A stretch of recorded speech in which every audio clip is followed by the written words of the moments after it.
Hello, everyone, and welcome to the Business Excellence for Managers podcast. I have the pleasure to present you today an amazing guest from Germany. His name is Hakan Seyhan.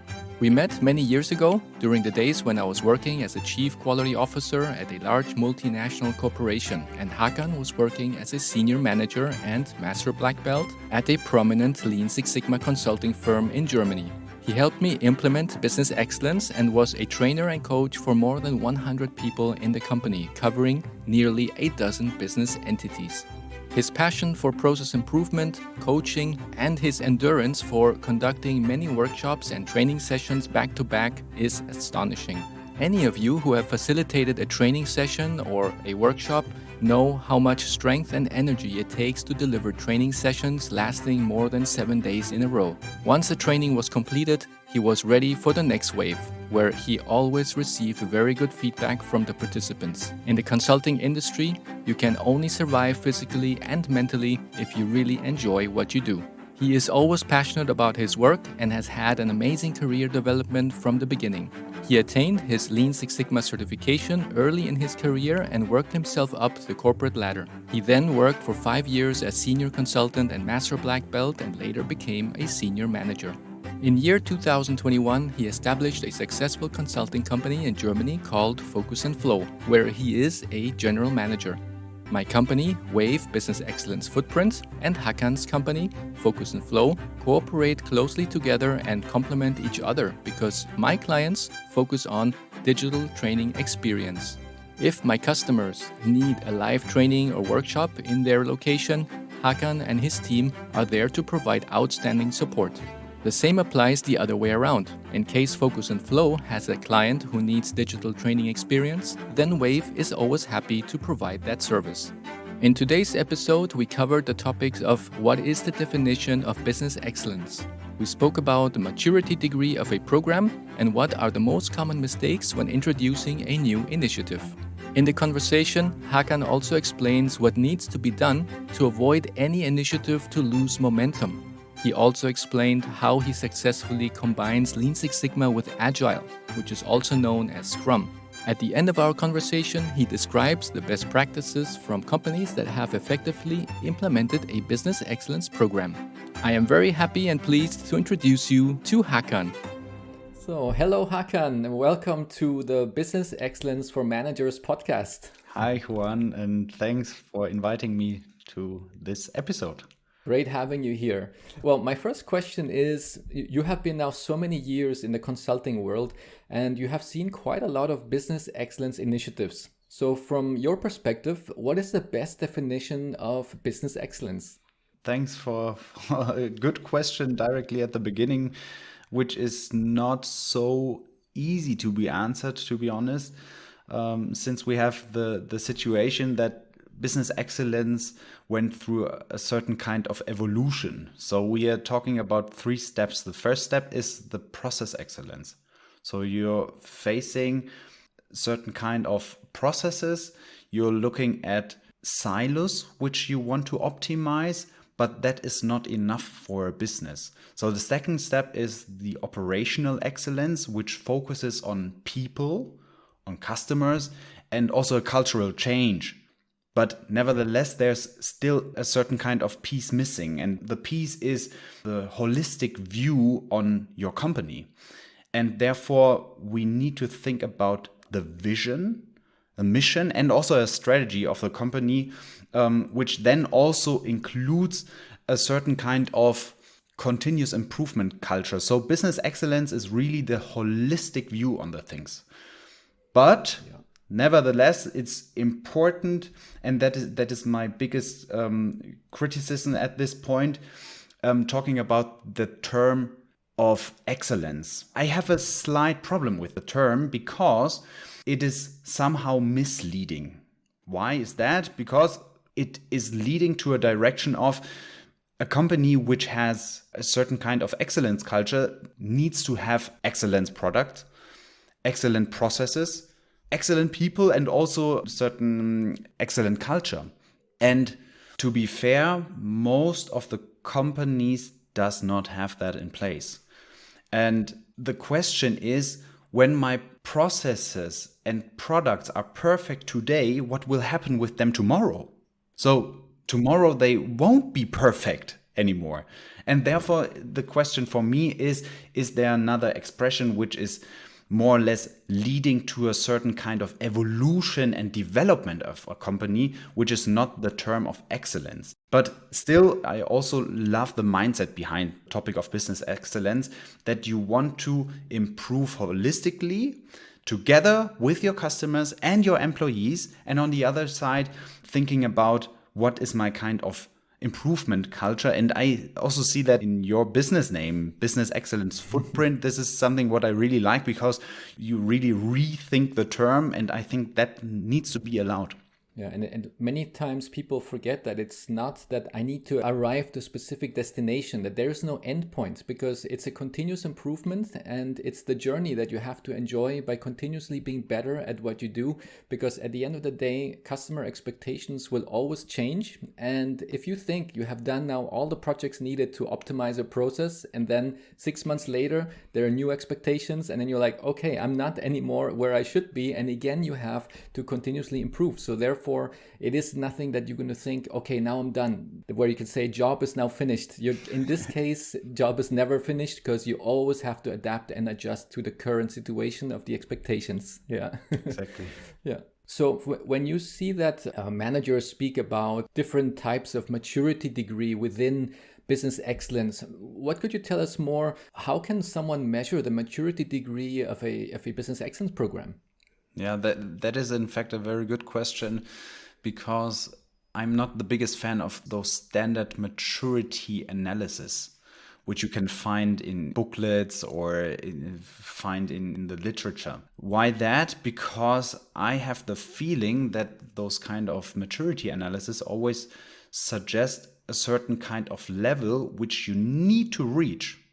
But the problem is, every single company is totally individual.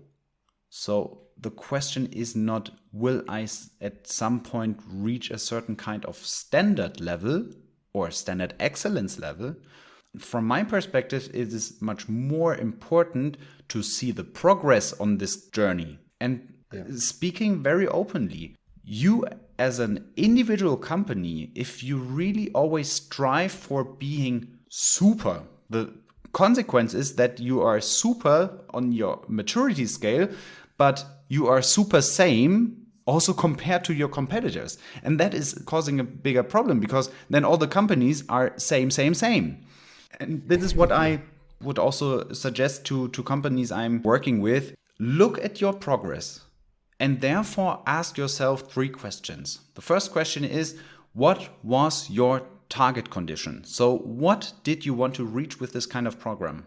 Second question, where are you now? Where are you now standing with your current progress? And lastly, what is preventing you from achieving your goals? And if you ask these kind of 3 questions every time again, then you see your progress.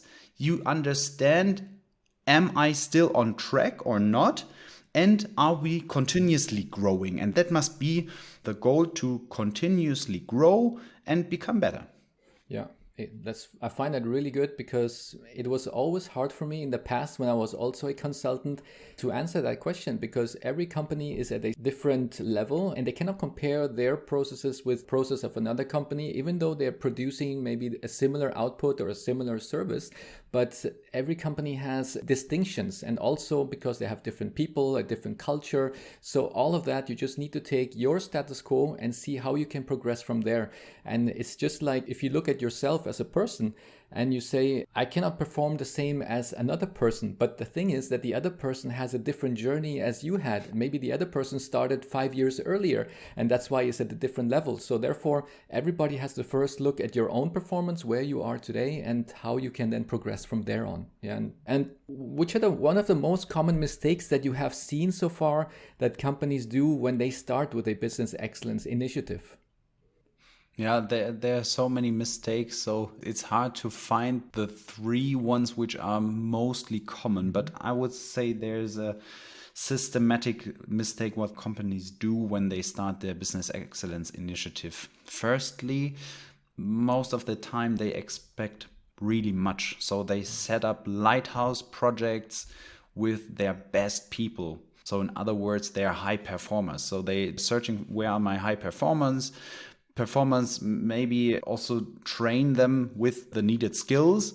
And then in the third step, they ask them to search for topics.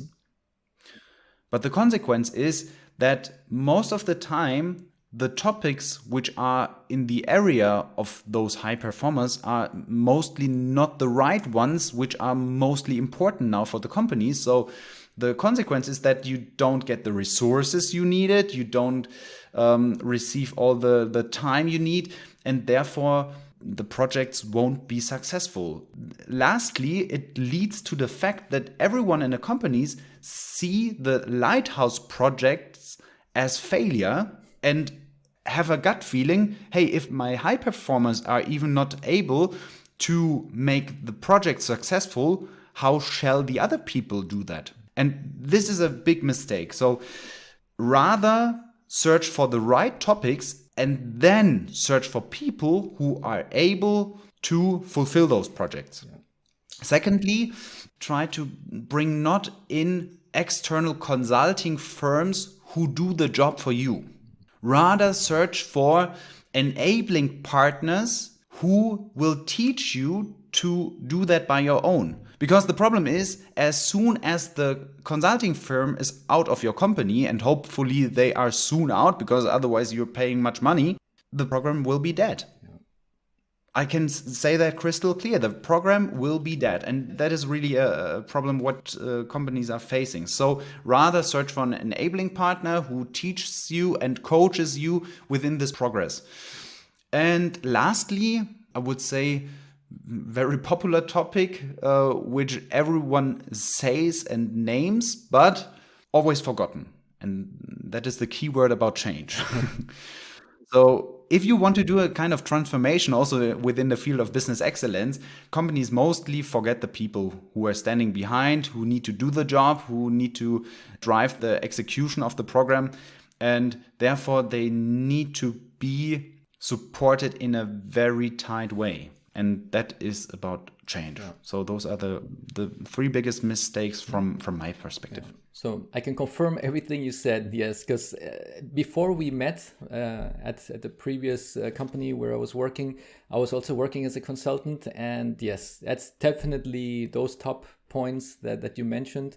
And especially the area of having the empowerment, so having an enabling partner, because I've seen that the business model of some consulting companies is that they just give them enough information, but not all of the information, because they always want to be called back again to come and help them out. And that's not, I think, a sustainable business model. Doesn't come very good to the customer. And yeah, but it's sustainable for the consulting firms. Exactly. Yeah. So one thing which is very interesting for me to know is that when a company rolls out a new initiative, if it's a quality initiative or if it's a business excellence initiative, it could go on for a couple of years before it loses momentum. But in your opinion, what can be done to avoid that we lose that momentum, and how to keep the spark alive so that the program can be in the company for many years to come? Amazing question. One thing what I always tell the people who come to my trainings is, after the training, stay together as a community. Stay together. So rethink the process. You have similar problems within this kind of journey. So stay in touch, rethink the things you are doing, and try to also see the development of the company as a process which you can then also improve. And joy, positive results, and all those things are then also coming. And to be honest, as I already said, we have individual companies, so they require also individual solutions for this kind of problem, creating the momentum. So some companies really need feasible results. Other companies need better communication. Other companies need practical approaches. So combining training and projects. So this is some kind of different company by company, but create a community, and based on the community, try to develop and evolve it. Yeah, excellent. I think things that companies do not realize is that if a program fades away and they try to reinitiate again a new program in the future, it's always going to cost much more effort, much more time and money, instead of they just focusing on keeping the momentum on the current program. Yeah, and that's something that not many companies are able to do for a long, long time. And if I think about those who have done it now since 10 years, maybe even 20 years, without fading the capacity of bringing good results every single year, it's probably just like a handful that comes to my head right now, because most of the companies fall into the cycle of, okay, there was a start and then it just faded away. Then we start something else with a new name and then it just fades away. And every time this happens, you will have a higher resistance level in the organization, because people have seen all these patterns and people say, oh no, not again, and a similar thing, but with a different name. And now, I don't feel like taking part because I already took part last time and it's just going to happen the same like in the previous years. So therefore it gets more and more challenging in the future if this keeps on going over and over again. Yeah. And for the part of Lean and Six Sigma methods, they have been now around for many years. And you have seen the benefits of the transformation that can bring to different industries. And since the last couple of years, there's now the Agile and Scrum method that is being talked about quite often. And I've also heard that you have used these two methods together. You have combined them. And could you tell us more about it and maybe an example? Yeah, that is a very good question, because the question is at first, why is the demand rise in the recent time? And when we talk with managers, most of them tell us that they have the introduction of agility on their top agenda. So it is in fact one of the most important topics. And we were asking ourselves the question, why is that? Why do everyone wants to have the agility in place? And when we ask them, why do you want that? Most of the time we hear terms or sentences like, yes, I want to be more attractive for my employees because the agility brings lower hierarchies with it. And also we want to improve ourselves. We want to be more agile also in a way that we are faster in the adaptation of changing market conditions. We want to be more profitable and so on and so forth. So there are always problems behind which they as managers want to be solved. So they think agility is the right answer. But in fact, it is not the right answer, because looking back at the topics of process optimization, this is something where Lean and Six Sigma is much better in than the agility. But to be honest, the agility also brings one piece of the jigsaw with it, and that is the part of collaboration. And this is what we were seeing as a big strength of agile methods. And therefore, we are now able to answer questions in the direction of, how do I cut my strategy down into smaller pieces? How do I ensure that my teams are working in a cross-functional way on the right topics? How can I also ensure that we are working at the right topics in terms of the customer? So do we know what the need and the demand of the customer is? And do we also work in his or her sense? Yeah, that is what the agility is very strong in. And therefore we thought, hey, it makes sense to combine the two worlds of optimization and collaboration and build one product out of it, which is then also leading me to a resilient cooperation and also a system of self-development.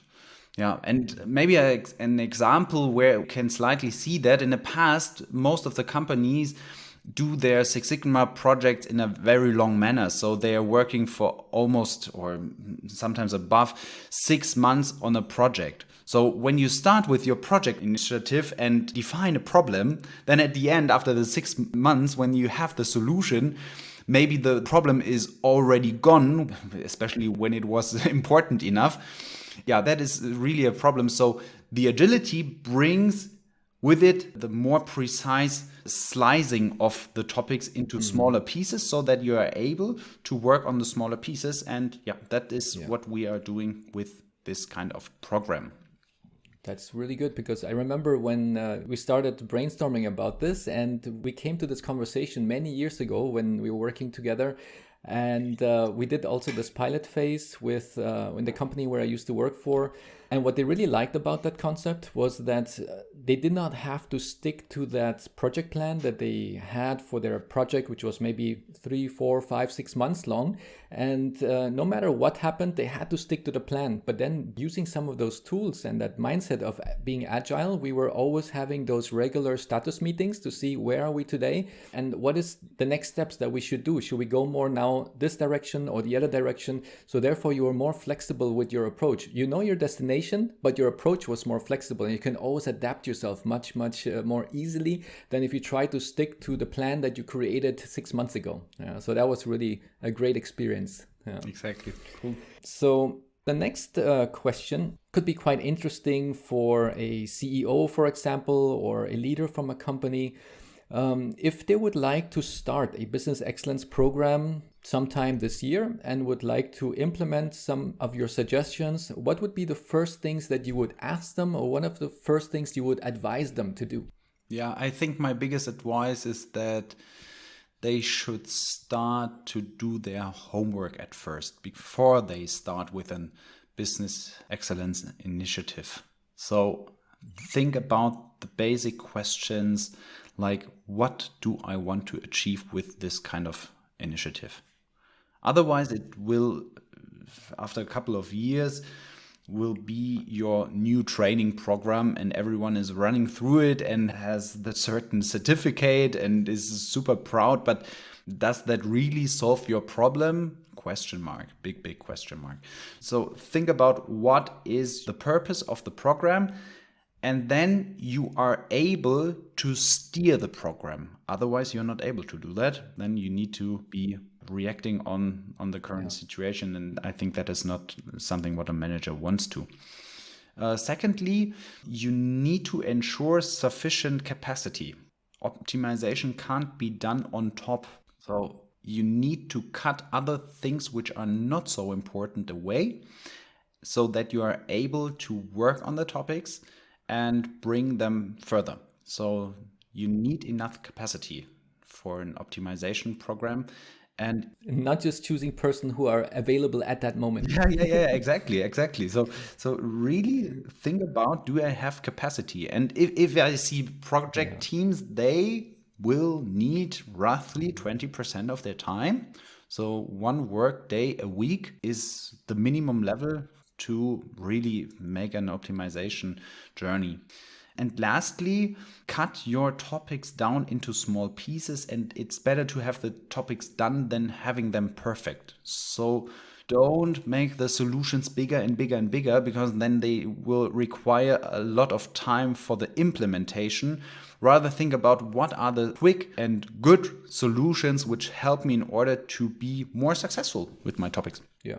Exactly. Because as you said, everybody has to decide, what is it that I want to achieve? What is the biggest improvement I want to achieve with that initiative? Is it more maybe the focus on company culture, or is it more the focus on just getting my processes more efficient, or maybe improving my customer satisfaction ratings or the NPS score? So there's so many different directions you can set your focus in. And that's really the first thing I think one should ask themselves. And once they know that, then we know how to make the setup and the deployment so that it fits for their organization and their needs.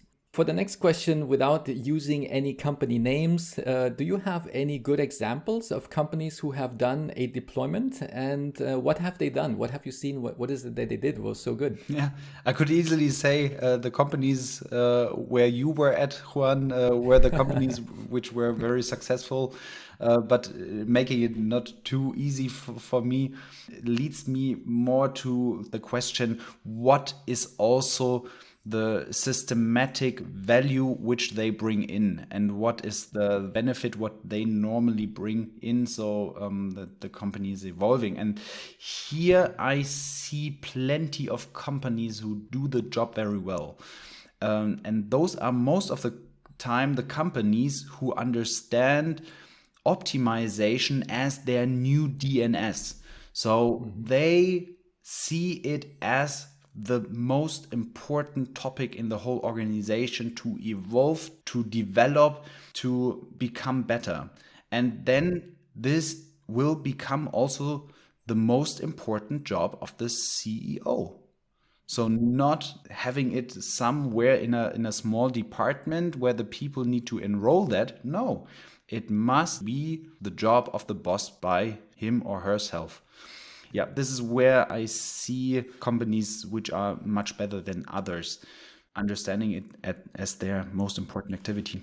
And it also should be, I think, visible on the organizational chart, because many companies I've seen, they say, oh, where are we going to put this program? Oh, let's hang it up here on the IT, or let's hang it up under communication or somewhere, just to have some place to put it. Yeah. And then you look at the organizational chart and it's somewhere like in the middle maybe, but then there's no power for them to be able to do end-to-end processes and do improvements in areas where it's not even their area of responsibility, because others are going to say, hey, you are an IT person. Why are you coming and want to optimize things that are happening here in sales or in back office? And therefore, when I started with business excellence in one of the companies where I worked for, I told them, I need to be visible in the organizational chart, and I need to be somewhere higher in the organization chart. So ideally right next to the CEO, because we are the ones that will have then the sponsorship and the empowerment to be able to go through the whole organization and look at the end-to-end processes. And that is also the examples that you can see from other companies, like let's just say Toyota, yeah, who are very famous on doing all of these kind of initiatives. And you can see on their organization chart, quality officer is very high. And when there's something wrong, then they have to look at what does the quality officer say about that and why did things not work right. And when you see that on the organization chart, then you already know, okay, that's something that's important for that company. And if you look at somebody else's organization chart and say, where is the topic quality in your organization? And you're like, oh, you don't see it here, but it's somewhere hidden behind IT or somewhere hidden behind communications, then they know, and even the employees will see, okay, then that topic cannot be that important really for the organization if it's not even visible on our chart.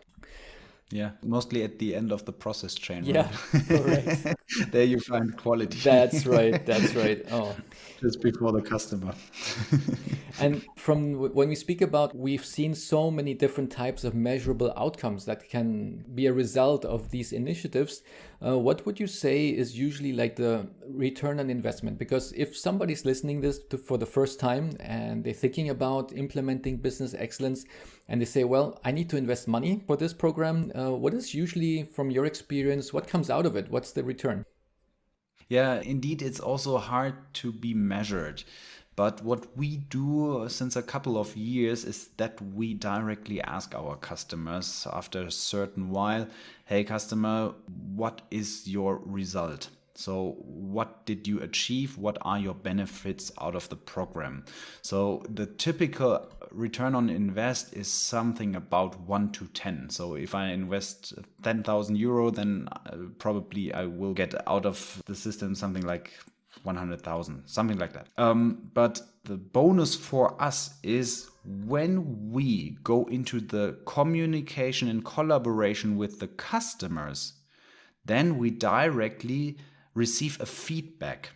And out of this kind of feedback, we are able to develop ourselves also further. And one example, what popped out of one of those customer talks was that some customer said, hey, my return on invest is not so high because most of the people are shy to apply it in the reality. And the reason is because they don't really know how it needs to be applied. And therefore we invented or founded a new concept, which is called training on the project, where we walk through a real project within the training. And this increased the return by far already in the training. So after the week, you already have some project results, which is fantastic.